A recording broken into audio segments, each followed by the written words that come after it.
Hi hello നമസ്കാരം.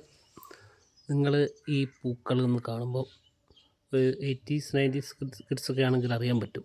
ഇപ്പോഴത്തെ പൂക്കൾക്കും ജെൻസിക്കൊന്നും അറിയാൻ പറ്റില്ലെങ്കിലും ഇതൊക്കെ പണ്ട് കണ്ട് വളർന്നു വന്ന ആൾക്കാർക്കൊക്കെ ഇതിനെപ്പറ്റി അറിയാൻ പറ്റും. ഇതൊക്കെ എന്തൊക്കെ തരം ചെടികളെന്നൊക്കെ നിങ്ങൾക്ക് ഓർമ്മ ഉണ്ടാവുമല്ലോ അല്ലേ?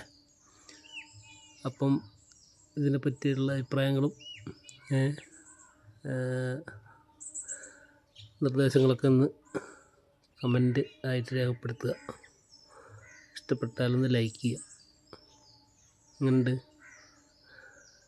ഇന്നും നമ്മുടെ വയനാട്ടിൽ ഇങ്ങനത്തെ ചെടികളും പൂക്കളൊക്കെ ഉണ്ട് കേട്ടോ. അപ്പോൾ വയനാട് വൈബൊക്കെ അടിക്കുമ്പോൾ ജസ്റ്റ് റോഡ് സൈഡിലേക്ക് കൂടെയൊക്കെ പോകുമ്പോൾ ഒന്ന് ശ്രദ്ധിച്ച് നോക്കി കാണാവുന്ന ചെടികളും പൂക്കളൊക്കെയാണിത്. അപ്പോൾ എല്ലാവരും കണ്ടു നോക്കുക. ഇതൊക്കെ അറിയാമല്ലോ, ഈ സാധനം തൂങ്ങി കിടക്കുന്നത്.